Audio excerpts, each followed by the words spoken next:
90% students notes बनाते हैं फिर भी एग्जाम में मार्क्स नहीं आते हैं और 10% स्टूडेंट्स कम नोट्स बनाते हैं लेकिन टॉप कर जाते हैं। डिफरेंस क्या है? नोट्स की क्वांटिटी नहीं, क्वालिटी प्लस सिस्टम। अगर तुम भी सोच रहे हो नोट्स बनाओ या ना बनाओ, पीडीएफ इनफ है या फिर नहीं, तो आज मैं वो सिस्टम बताने वाला हूँ जो तुम्हें टॉपर बना सकता है। Welcome to Satyam Gupta class 9th and 10th। यार आप वीडियो को लाइक करके कुछ भी प्यारा सा कमेंट कर दो। Let's start the video. मेरे दोस्त, रियल प्रॉब्लम ये नहीं है कि नोट्स नहीं है, प्रॉब्लम ये है कि हर जगह नोट्स ही नोट्स हैं। स्कूल जाओ तो स्कूल के नोट्स, कोचिंग जाओ तो कोचिंग के नोट्स, ऑनलाइन बैच लो तो उसके नोट्स, टॉपर्स की एडवाइस सुनो तो टॉपर के नोट्स, दोस्तों से बात करो तो दोस्तों के नोट्स, टेलीग्राम पे जाओ तो टेलीग्राम नोट्स। लेकिन भैया सबसे बड़ा सवाल ये है कि इतना कुछ होने के बाद भी एग्जाम में आप ब्लैंक क्यों हो जाते हो? क्योंकि दोस्त वो तुम्हारे नोट्स नहीं है, वो तो किसी और के नोट्स हैं। यार अब आपको बताता हूँ मैक्सिमम स्टूडेंट्स कौन सी मिस्टेक करते हैं। बुक्स में अंडरलाइन करके पढ़ना, रिवीजन में फिर टाइम लगना, आंसर स्ट्रक्चर सही से समझ नहीं आना। मैक्सिमम स्टूडेंट्स को प्री बोर्ड के टाइम पे ये समझ में आता है कि प्रॉब्लम मेरी मेहनत नहीं थी, प्रॉब्लम थी मेरे पास खुद के नोट्स नहीं थे, मेरी खुद की पावर मेरे पास थी ही नहीं। आपको एक बहुत ही पावरफुल लाइन बताने जा रहा हूँ, without notes you are studying but not preparing. लेकिन भैया हमें एक बात समझ में नहीं आई, why self note equals magic. यार देखो, जब तुम किसी और के नोट्स पढ़ते हो तो तुम पैसिव मोड में होते हो, लेकिन जब तुम खुद के नोट्स बनाते हो तब तुम एक्टिव मोड में होते हो। आपको पता है खुद के नोट्स की वजह से आपका ब्रेन क्या करता है? प्रोसेस करता है, फिल्टर करता है, कनेक्ट करता है और मोस्ट इम्पोर्टेंटली इंजॉय करता है। भाई पढ़ते हुए मजा तभी आता है जब खुद के प्यारे प्यारे नोट्स आप पढ़ते हो, क्योंकि दोस्त जो चीज तुम खुद लिखते हो वो ब्रेन डिलीट नहीं करता, हमेशा के लिए सेव कर लेता है। और शायद बहुत सारे स्टूडेंट्स को ये पता नहीं होगा कि notes equals your first revision. आप में से बहुत सारे लोग ये सोचते होंगे कि भैया नोट्स बनाना तो एक्स्ट्रा काम है, लेकिन यार ये नोट्स बनाना एक्स्ट्रा वर्क नहीं है, ये तो आपका फर्स्ट रिवीजन है, ये तो कॉन्सेप्ट क्लैरिटी का काम है, ये तो भैया मेमोरी बिल्डिंग का काम है, ये तो टाइम सेवियर वाला काम है। क्योंकि आपको जानकर हैरानी होगी, नोट्स बनाते टाइम ही 50% सिलेबस रिवाइज हो जाता है। मेरे दोस्त अब बात करते हैं बिग मिस्टेक्स के बारे में। बहुत सारे बच्चे पूरी बुक कॉपी कर लेते हैं, 4 से 5 कलर से डेकोरेशन करते हैं, परफेक्ट हैंड राइटिंग ऑब्सेशन हो जाता है। बट इस बात को याद रखो, आपके नोट्स सुंदर नहीं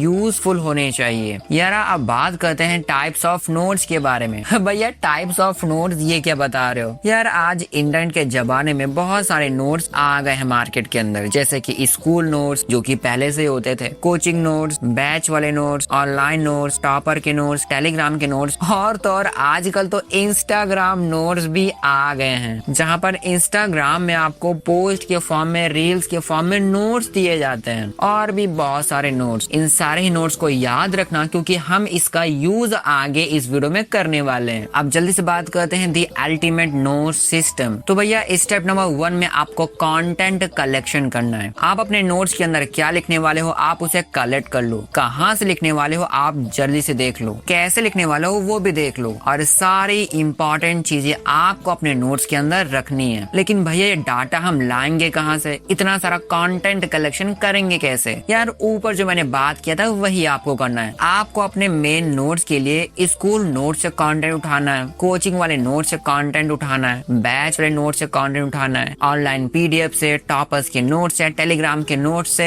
इंस्टाग्राम के नोट से, दुनिया भर के नोट से आपको कंटेंट उठाना है और उसे अपने मेन नोटबुक में ट्रांसफर कर देना है। यानी कि आप अपनी स्टडीज को नेक्स्ट लेवल पर ले जाने के लिए एक ऐसे नोट्स तैयार कर रहे हो जिसके अंदर हर किसी की पावर होगी, हर तरह का कंटेंट, हर तरह का इंपॉर्टेंट पॉइंट आपके उस मेन नोटबुक में होनी चाहिए। यार स्टेप नंबर 1 में आपने कंटेंट कलेक्ट कर लिया, अब आपको स्टेप नंबर 2 में करना है स्टार्ट मेकिंग नोट। लेकिन भैया कोई भी चैप्टर के नोट्स बनाने से पहले आप उसे एक बार फिनिश जरूर कर लेना। आप उस चैप्टर को स्कूल में फिनिश कर लो, कोचिंग में फिनिश कर लो, ऑनलाइन फिनिश कर लो, एटलीस्ट किसी एक जगह तो फिनिश कर ही लो। अगर तीनों जगह कर चुके हो तो मजा आ जाएगा। क्योंकि यार अगर आपके पास बहुत ही अच्छा अंडरस्टैंडिंग है उस चैप्टर के बारे में तो आप बहुत ही अच्छे नोट्स बना पाओगे। नोट्स बनाने के लिए सबसे पहले आपको एनसीईआरटी उठानी है और देखना है कि भैया फर्स्ट टॉपिक क्या गिवन है। उसके बाद उसे अंडरलाइन करना है, जो भी इंपॉर्टेंट पॉइंट्स आपको दिखते हैं वहाँ पे। सेम टॉपिक को आपको एक बार देखना है स्कूल रफ नोट से, कोचिंग के रफ नोट से, ऑनलाइन रफ नोट से और टॉपर के नोट से। यानी कि आपने टॉपिक नंबर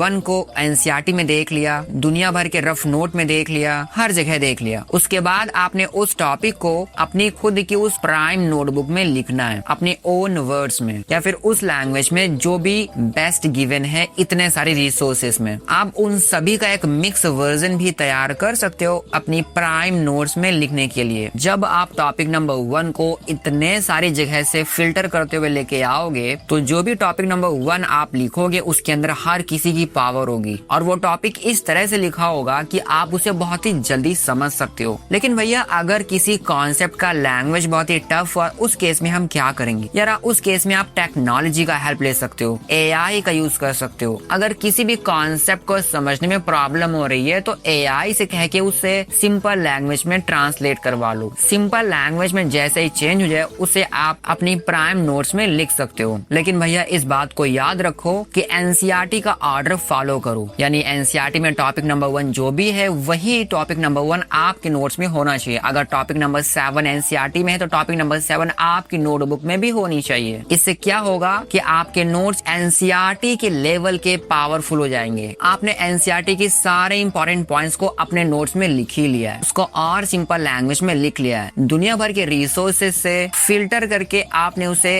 अपने नोट्स में डाला है। जो आपके नोट्स तैयार हो रहे हैं बहुत ही पावरफुल होने वाले हैं, इसमें कोई शक वाली बात नहीं है। और भैया एक प्रो टिप ये है कि हर एक टॉपिक के पॉइंट्स काउंट करो कि कौन से टॉपिक के अंदर कितने पॉइंट्स आपने लिखे हैं, और ये चीज एग्जाम में काफी हेल्प करने वाली है, क्योंकि एग्जाम में आप कुछ भी मिस नहीं करने वाले अगर आपको पहले से ही पता है कि इस टॉपिक के अंदर इतने पॉइंट्स मौजूद हैं। स्टेप नंबर 3 है भैया कीवर्ड्स हाईलाइट। हर एक पॉइंट का 1 से 2 कीवर्ड जरूर निकालो ताकि उस 1-2 वर्ड से ही आप उस पूरे पॉइंट को याद रख पाओ। जैसे कि फोटोसिंथेसिस है तो sunlight plus chlorophyll plus CO2, यानी अगर आपको इस तरह से ये सारे कीवर्ड्स याद है तो पूरा फोटोसिंथेसिस प्रोसेस आप अपनी लैंग्वेज में बना करके लिख सकते हो। बिल्कुल सेम काम आपको हर एक आंसर के साथ करना है। अगर आपको कीवर्ड याद रहेगा तो पूरा आंसर रेडी ही समझो। स्टेप नंबर 4 है अपग्रेड नोट्स। आपको अपने नोट्स को ऐसे तैयार करना है ताकि आप उसे फ्यूचर में अपग्रेड भी कर पाओ। आपको हर एक चैप्टर के बाद, हर एक टॉपिक के बाद जरूर से कुछ पेजेस छोड़ देने हैं फ्यूचर अपग्रेड के लिए, क्योंकि क्या पता किसी पॉइंट से रिलेटेड आपको और इन्फॉर्मेशन मिलती जाए फ्यूचर में, ताकि आप उसे आराम से ऐड कर पाओ। साथ ही साथ चैप्टर एंड होने के बाद वहाँ पर भी ढेर सारा स्पेस होना चाहिए ताकि उस चैप्टर से रिलेटेड और सारे एक्स्ट्रा पॉइंट्स आप फ्यूचर में ऐड करके उसे अपग्रेड कर पाओ। आपको टीचर के एक्स्ट्रा पॉइंट्स को ऐड करना है, रेफरेंस बुक से बहुत सारी नॉलेज को ऐड करना है, मिस्टेक्स फ्रॉम टेस्ट ये भी ऐड करना है, क्योंकि भैया धीरे धीरे यही वाले नोट्स आपकी पर्सनल टेक्स्ट बुक बनने वाली है। शायद ये चीज आपके दिमाग में भी नहीं आई होगी, लेकिन इस तरह के पर्सनल टेक्स्ट बुक जो होती है वो आप फ्यूचर में सेल आउट भी कर सकते हो, उससे अर्निंग भी कर सकते हो। सोचो ऐसे नोट्स जिसे आपने मेहनत करके साल भर में तैयार किया है, तो जिस प्रोडक्ट को बनाने में आपने साल भर लगाया है, सोचो उसकी क्वालिटी कितनी बढ़िया होगी, तो इजिली आप उसे सेल आउट कर सकते हो PDF के फॉर्म में, फिजिकल फॉर्म में। अगर 50 रुपए 100 रुपए में भी आप अपने नोट्स को बेचते हो तो आप काफी अच्छा अर्निंग कर सकते हो इन द फ्यूचर। लेकिन उसकी तैयारी आपको आज से करनी पड़ेगी दोस्त। मेरे दोस्त अब बात करते कुछ स्मार्टनेस ट्रिक्स के बारे में। आप ऑब्जर्व करो कि कौन से वर्ड्स बार बार आ रहे हैं, तो आप उनका शॉर्ट फॉर्म यूज करना स्टार्ट कर दो। उस शॉर्ट फॉर्म का क्या मतलब है आप एंड में उसे लिख सकते हो, ताकि कोई भी पढ़े तो समझ जाए कि इस शॉर्ट फॉर्म का मतलब ये होता है। इससे आप अपने बहुत सारे टाइम को सेव कर सकते हो। ऑल्सो आपने सिंपल लैंग्वेज का यूज करना है ताकि कोई भी उसे समझ पाए। ओवर डेकोरेशन नहीं करना है, नहीं तो आपका बस टाइम ही खराब होने वाला है। और ये बात भी तो है कि आपके नोट्स आपके लिए हैं, आपके एग्जामिनर के लिए नहीं है। मेरे दोस्त अब बात करते हैं very important point, short notes. That is actually game changer. Exam से एक दिन पहले 50 पेजेस कौन पड़ेगा? सोल्यूशन ये है कि भैया लॉन्ग नोट्स को शॉर्ट नोट्स और स्मार्ट नोट्स बना डालो, यानी कि whatever notes you made, leave some pages for short notes. It's very easy to do by AI.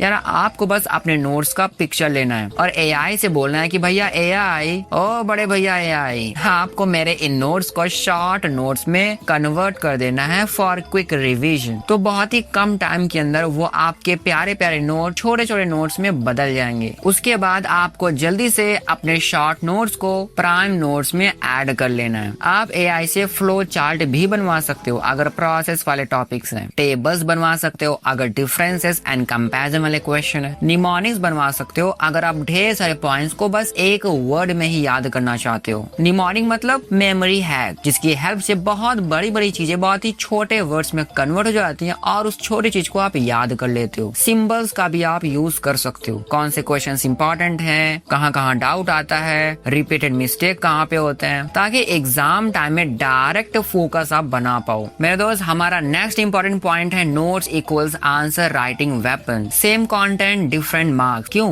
Because structure matters. आपको सही से यूज करना है हेडिंग्स को, सब हेडिंग्स को, बुलेट पॉइंट्स को, अंडरलाइन कीवर्ड्स, क्योंकि एग्जामिनर पढ़ता नहीं स्कैन करता है और अगर सब कुछ सही हुआ तो आपको फुल मार्क्स मिलेंगे ही मिलेंगे। यार now let's talk about common mistakes and important question block. आपको अपने नोट्स के एंड में कॉमन मिस्टेक वाला ब्लॉक जरूर बनाना है और उसे टाइमली अपडेट भी करना है ताकि धीरे धीरे कॉमन मिस्टेक एंड हो जाए। एंड ऑल्सो आपको अपने नोट्स के एंड में 10 इंपॉर्टेंट क्वेश्चन जरूर लिखना है और ये वो क्वेश्चन होने चाहिए जो एग्जाम में सबसे ज्यादा आते हैं, यानी कि आपकी प्राइम नोट्स में कॉमन मिस्टेक का ब्लॉक होना चाहिए, ऑल्सो इम्पोर्टेंट क्वेश्चन वाला ब्लॉक भी होना चाहिए। मेरे दोस्त, आपको एक छोटी सी रियलिटी बता देता हूँ कि यार नोट्स मेकिंग वन टाइम काम नहीं है, इट्स अ प्रॉपर प्रोसेस, यानी कि लगातार आपको बनाते जाना है, लगातार अपडेट करते जाना है, लगातार आपको इम्प्रूव करते जाना है। Your notes evolve and so do your mark. और मेरे दोस्त, इस बात को याद रखो, टॉपर बनने के लिए ज्यादा पढ़ना जरूरी नहीं है, सही तरीके से पढ़ना जरूरी है और सही तरीका शुरू होता है तुम्हारे खुद के नोट्स से।